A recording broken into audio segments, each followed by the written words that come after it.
Hello, New York Comic Con. I'm Patton Oswalt. And I'm Jordan Blum. And we're excited to show you all an exclusive first look, or two, at Hulu's upcoming animated series, Marvel's M.O.D.O.K. Yeah, yeah. Oh, yeah. Yeah, yeah.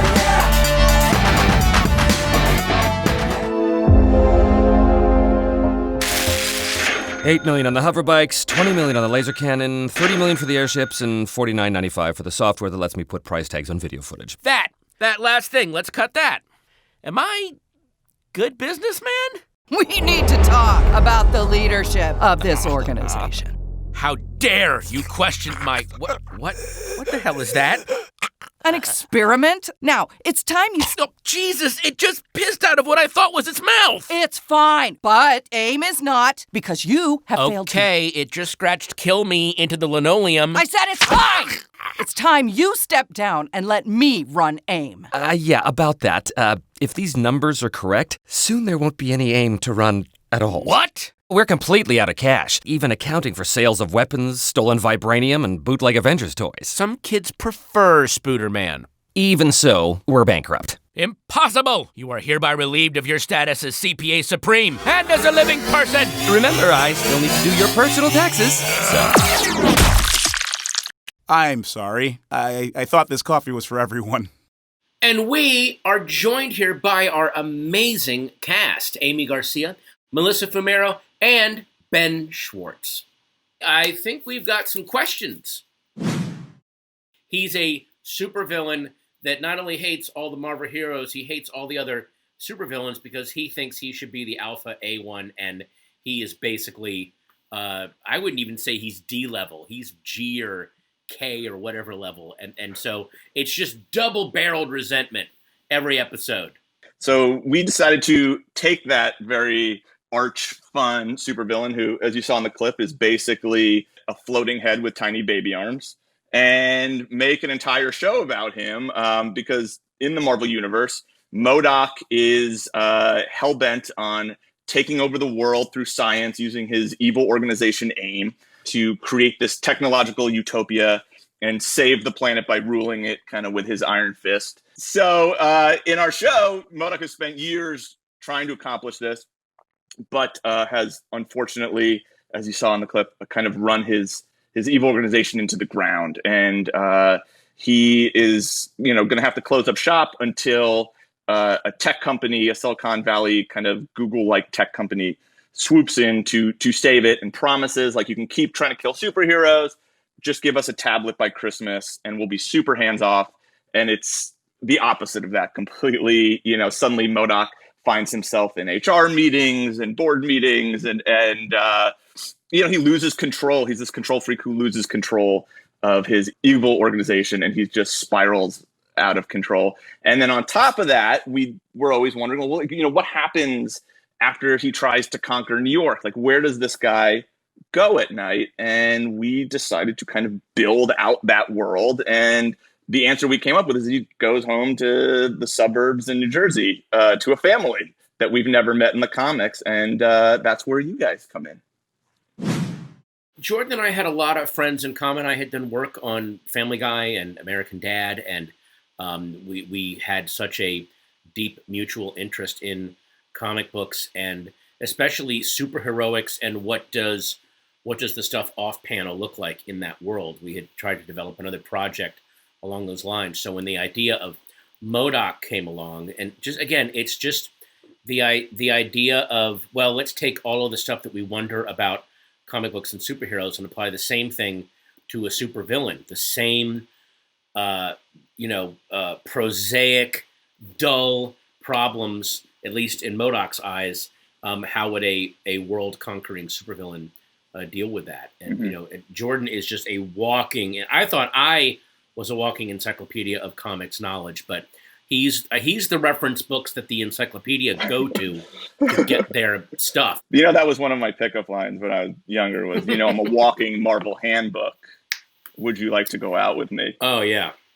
This was born out of our love for Stan Lee and Jack Kirby, who created M.O.D.O.K, and we wanted to honor that while still kind of finding a comedic slant on on the character and his world and kind of expand that beyond the comics. And again, see what are the mundane moments of trying to run an evil organization, or, how does a giant floating toilet relate to, his rebellious children or his wife. And I think like that's what we wanted to explore. And I think what we did is, it's fun and it's action packed and it's very much a Marvel project, but I think no one's expecting a show about this monstrous maniacal supervillain to have, I think, hopefully a ton of heart and be way more relatable than you think he'd be from just seeing him. Yeah, these are really cold, hard times. We wanted to give people a show where they could come away going, we're all giant floating toilets. Like that kind of thing to give people some optimism and hope.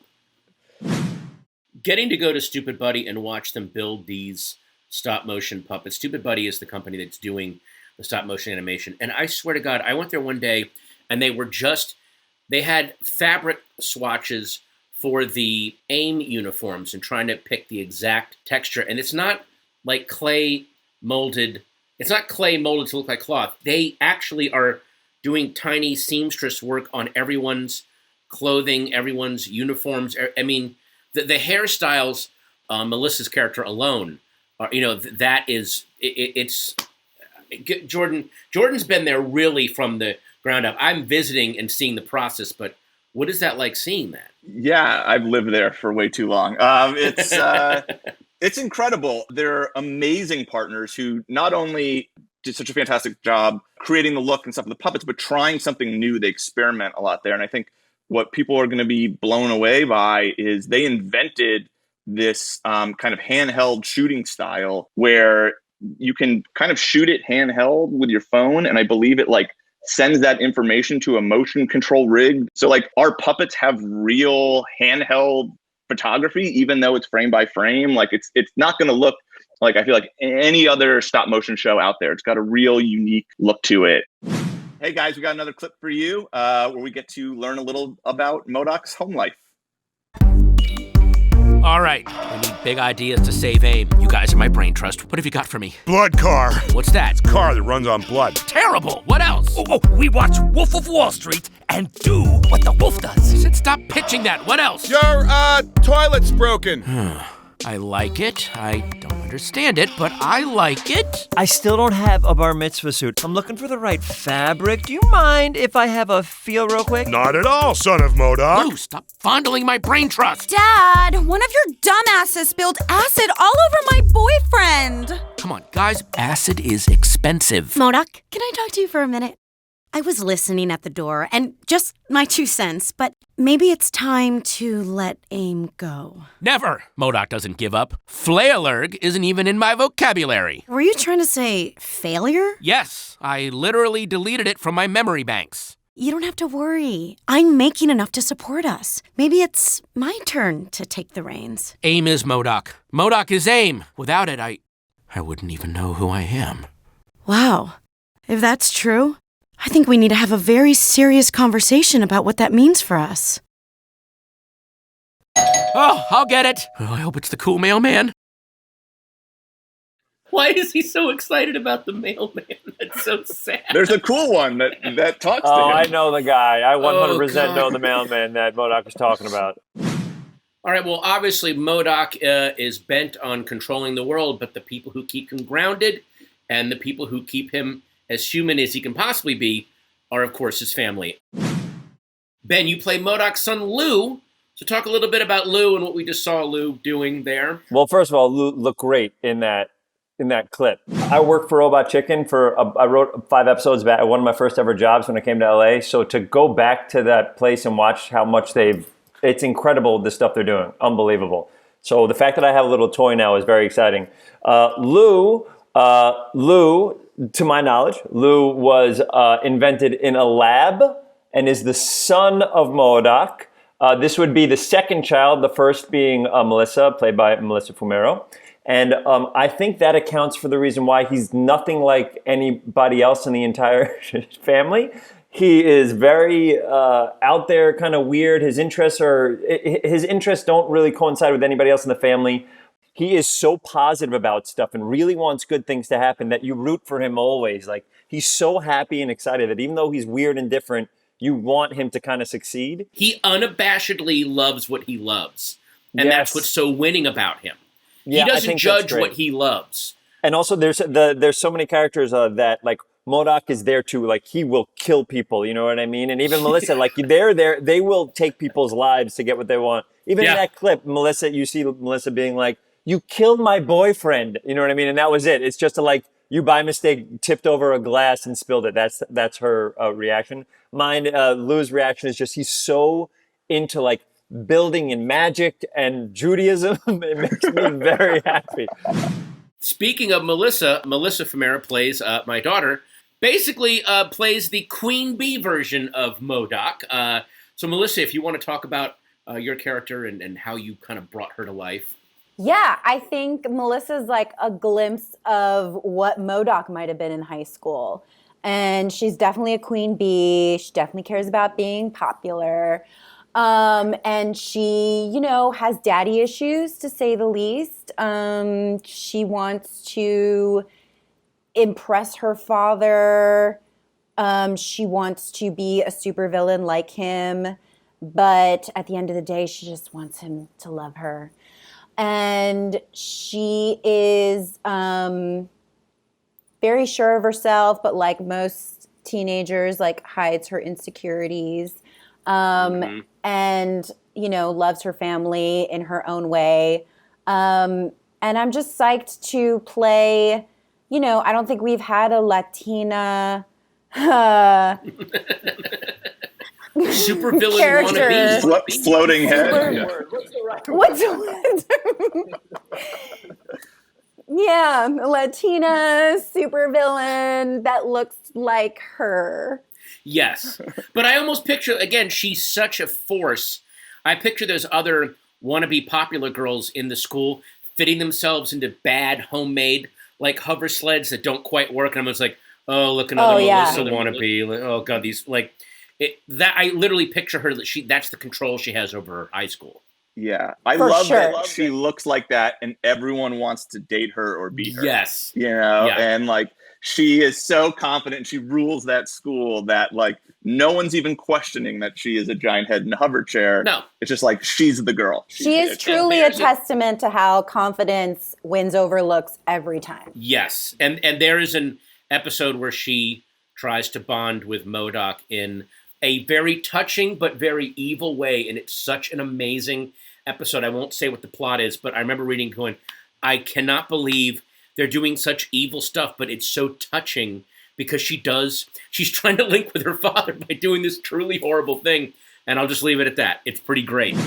Having to control these two, and her husband is poor Jody, played, of course, by Aimee Garcia. Aimee, what is it like being the wife of a supervillain, the mom of a supervillain wannabe, the mom of a child grown in a lab? Could Jody have more to contend with? I really have to say, like, Jordan and Patton created this woman who is unapologetic and has a trajectory which we never see. Yes, she does. If you're the wife of someone, especially in animation, you're the same for like 57 years. So it's actually very refreshing to have this woman later in life be like, this isn't going to work for me, you know, and kind of just stand up to her supervillain husband because he does not like change. M.O.D.O.K wants things to stay the same. And she has found her voice later in life through a mommy blog, and she's become a successful entrepreneur, and she's starting to really blossom as this independent woman. And then with M.O.D.O.K, I feel like he has this woman who he fell in love with. You see why they fell in love, but obviously life brings challenges and they're trying to like rekindle their love. And you find yourself being like, that's how I am with my boyfriend, or that's how I am with my girlfriend. And I feel like you really just see this family, like Ben said, you forget that they're puppets and floating supervillains who just want to destroy the world. And you realize that they're just a little lost, and they're kind of underdogs. And lastly, I think the only person who could probably make a supervillain likable is Patton Oswalt. I don't know how that's possible. He's like killing people left and right. And I was in the booth with him and I'm like, how is this possible to make him feel like an underdog that we're just rooting for, you know? So I think, you know, it's really fun. I personally get to go on a villainous journey and catch the attention of a superhero, which does not fare well with M.O.D.O.K. But yeah, like I said, she's unlike any animated wife we've ever seen, where she goes from housewife to supervillain. Well, what I love is that you go on a supervillain journey, but you don't realize till it's almost too late that it was a supervillain journey the whole time. In your mind, this is your eat, pray, love thing. And then you're like, oh no, wait a minute, I didn't know I was going down this path. Everybody is so funny. Melissa is hilarious. Aimee is hilarious. Patton is hilarious. And then the supporting characters, the other characters, I don't know what we're allowed to announce. I don't say anything. They're incredible. Who can we reveal? Yeah, Sam Richardson as Gary is unbelievably funny. He's like the closer. I feel like if there's like a scene below, it's like send in Sam, and it's amazing. And then we have John Daly as the super adaptoid, who is a petulant robot who hates the fact that he's kind of enslaved by M.O.D.O.K. He wants to create art and express himself, and he resents the family and M.O.D.O.K.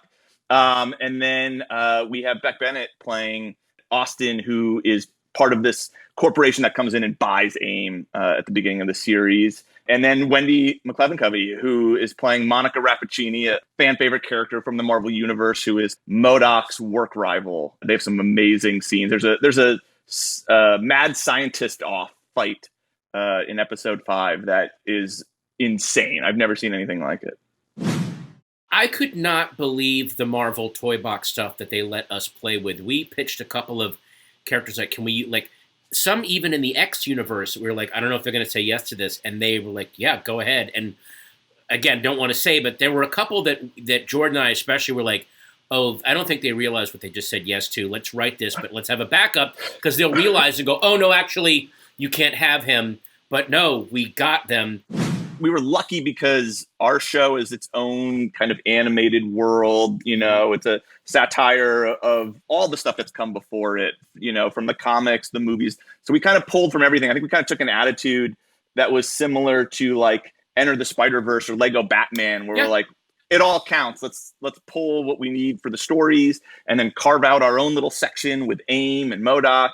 And Marvel was great about giving us a lot of the toys. Like Patton was saying, like we have A-listers and D-listers and people you would have to dig deep in the Marvel handbook to even find existed. And all those characters, you know, there's so much comedy built into them, and using them in these big sci-fi stories that are kind of grounded by these very human, you know, relationship stories between family or coworkers and stuff. So it's mixing that all together. It was a blast.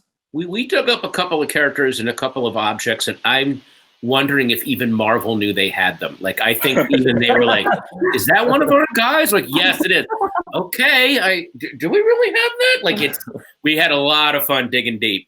It is a love letter to a lot of those comics I think we grew up reading as well, like that Mark Grunwald Captain America run. There's tons of those in your episode that you wrote, and you know, we pulled from everywhere.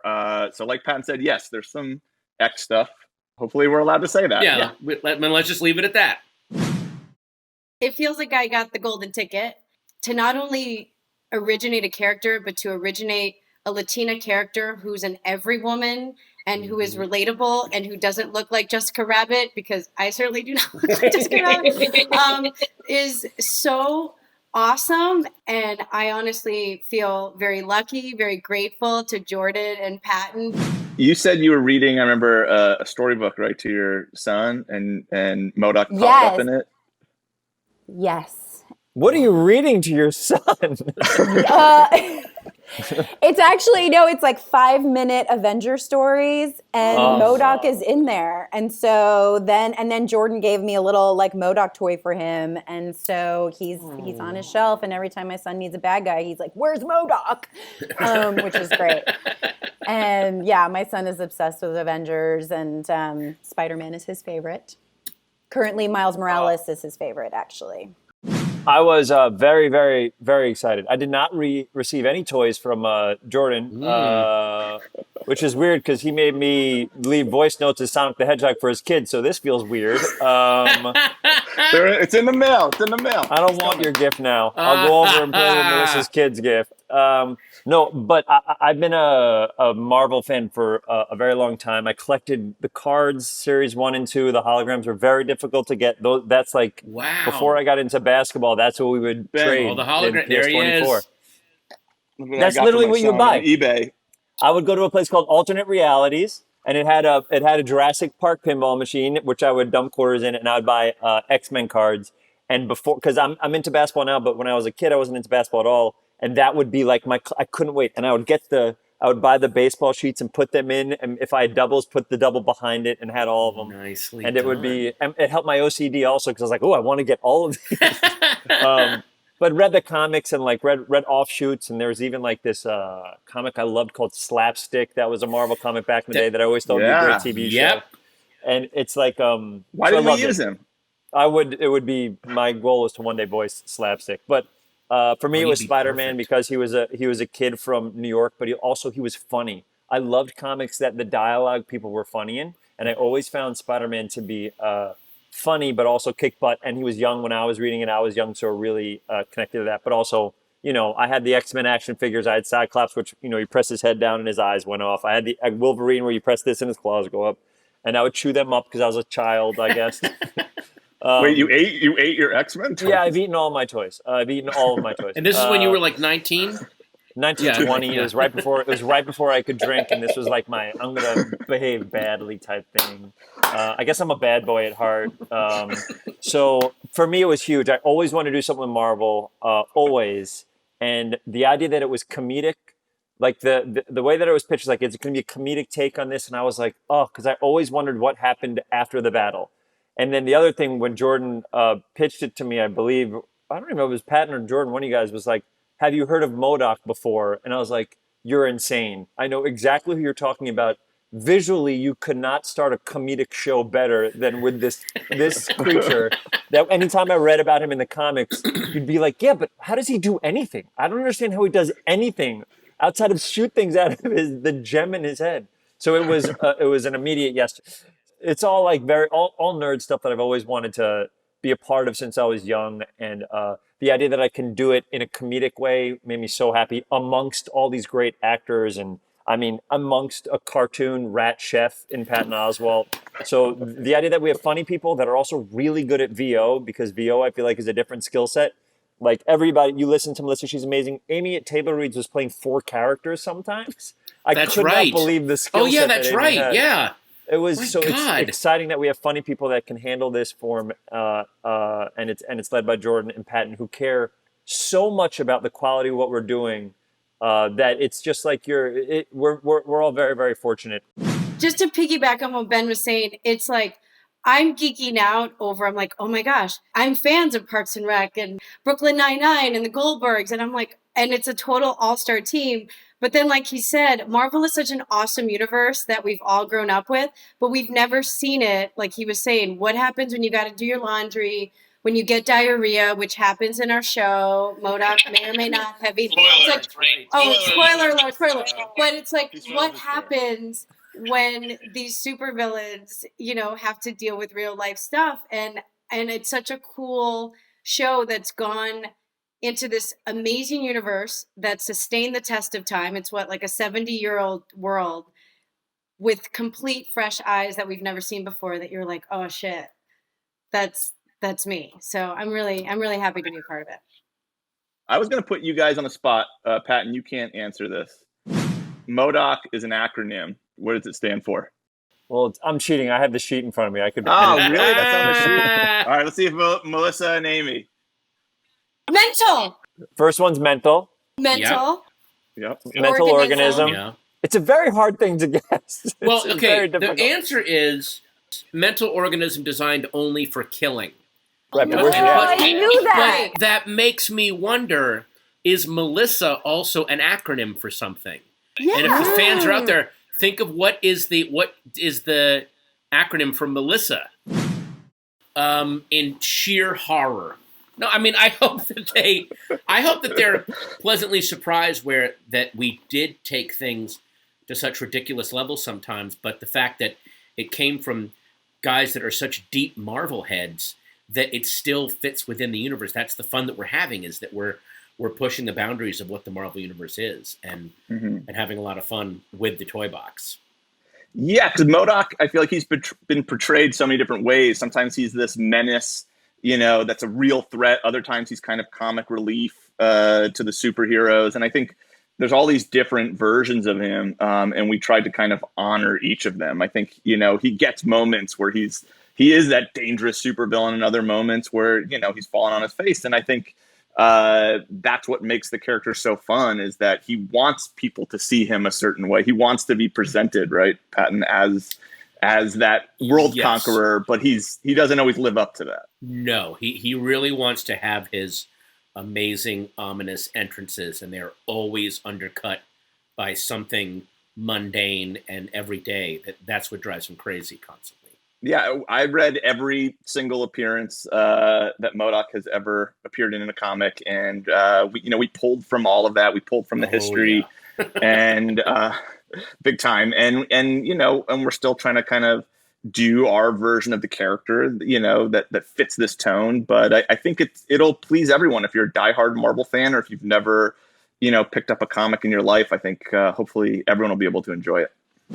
Thank you, New York Comic Con, for spending some time with us, with the creators and cast of M.O.D.O.K. And remember, Marvel's M.O.D.O.K. is coming soon to Hulu.